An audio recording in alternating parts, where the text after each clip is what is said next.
What's up, pretty gang? It's your favorite nail tech, Peaches, back with another video. Today, we're going to talk about how to file acrylic nails, how to get better, how to fix your wrongs, and all those type of things. If you've seen this clip, then that means you have seen my previous video. And if you have not, I encourage you to go ahead and check out how we encapsulated this set if you're interested in how we even got this look in the first place. If you'd like more mentorship and one-on-ones, then I suggest you join my membership to become extra pretty. I will list some benefits right here on the screen. It is only $5 a month for those of you who want direct contact with me. Okay.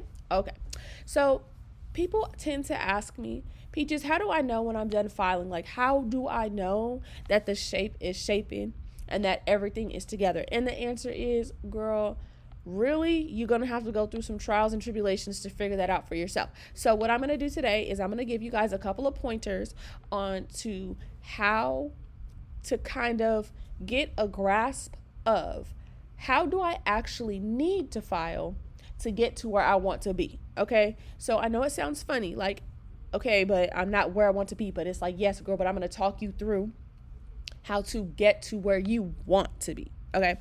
So first things first, if you are at a point to where you feel like, you know, your shape is looking pretty decent, but it's just not hitting, it's not hitting exactly how you want it to be, the first thing I'm going to encourage you to do is, just like I'm doing in this video, do your finish filing and your sealing your cuticles first.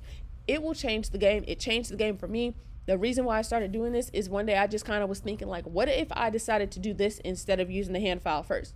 The reason why I encourage you to do this is because it makes such a difference when you go and file after you have already debulked, you have shaped your apex, and your nail structure is complete. And all you're going to be doing is cleaning up the shape, right? If I were to shape with the hand file and then go in with the e-file, what would happen is, let's say I'm a beginner or even a little bit intermediate and I just haven't quite figured everything out all the way, and let's say my application wasn't the best, then what that means is I am filing with the hand file directly through possibly some thick ass application, some bumpy ass application that I didn't mean to be so thick and bumpy. You get what I'm saying? So if we go in with our e-file first, we can go ahead and fix some of those, you know, minor things such as the thickness around the cuticle area. And then we can go ahead and reveal a lot more neatness around. You see that area I just filed right up in here? We can reveal some more neatness so that way our hand file can reach those areas and we can shape all the sidewalls. We can shape all the way up to match the person's finger. So that is number one. Number two, I'm going to encourage you, and it's going to sound funny and it's going to sound a little mean, okay?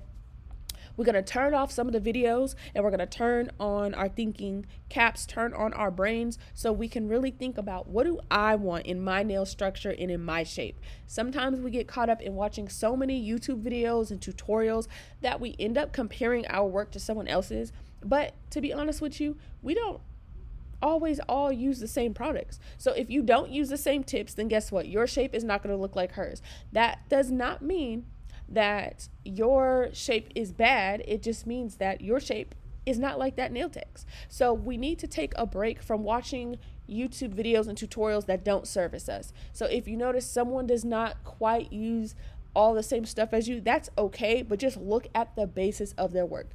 Don't look at what it is they put on top of the acrylic and stuff. Look at what does the set look like. If that nail tech were to top coat right now, do they have a structure and a good base that I would like in my own work? If the answer is no, then you probably should watch less of their content, because that means you're probably not going to learn as much. Now, it does not mean that all the stuff on top, like I said, all the doodads and things, is not going to help you learn. But if you're learning to shape and you're watching somebody's work who is not shaped very well, it's just not going to service you. Okay. Now let's get into the hand filing. I am going to point out the ring finger on this nail, on this hand is shorter, but it's okay because I'm going to go back and fix it later on. You'll see it, but don't get at me too much. I'm going to fix it off camera. So let's get into the hand filing. So you see how I'm filing right here? I turn the file vertically up and down, right? Instead of horizontally, just like that. Try it, because it's going to change the game. And I started doing that just out of curiosity one day. Again, like I said, I turned off the videos and I turned on my brain, and you would be actually appalled at how much better you can do when you just kind of let your brain be creative and think about like, okay, what can I do? So I was like, dang, I see my shape is getting somewhere, but what change can I make now that might take me to the next level? And that was the change. Use your file vertically, up and down, because what it's going to allow you to do is it's going to allow you to get in some tighter areas that you would not be able to reach just like this horizontally. Okay, specifically in the tip area. So I see a lot of people, their shape is not hidden. It's not hidden for what it's supposed to hit for, because the tip is a lot of times a little too bulky. Okay, so maybe the coffin doesn't look too very coffin because the tip is not slimmed enough. The square looks a little too wide because we haven't found a way to keep a consistent, smooth line from the cuticle area all the way down to the tip. So that's going to help you a lot. Okay. And one of my last tips that I have for you guys is to use your hand file to go ahead and smooth out the top of the nail. And you guys are going to see that I do this a lot, where I take my hand file, go across the nail, and just like this, okay? And what I'm doing is I am fixing everything that my e-file couldn't fix. There are some of us, myself included, that the e-file just does not get the job done for smoothing out the whole nail. And that is because, unfortunately, sometimes the e-file makes more problems than it fixes. I am a believer that sometimes the e-file can make potholes, indents, instead of filling them up. So if you're a person that struggles with that, and then of course it throws your shape off because you have divots over here and divots over there, try using your hand file, going across after you've already done the e-file, if you already debulk, because what that's going to allow you to do is even further debulk and get your structure right. Personally, I like a structure that has, I call it like a little speed ramp up to the apex, and from there I kind of like the rest of the nail to be close to the same thickness as the apex. Okay, the reason why it doesn't look the same thickness is, you see what I'm doing right here, where I'm going into all the nooks and crannies, and I am, you know, taking care of the C curve in the front. I'm taking care of the sidewalls underneath.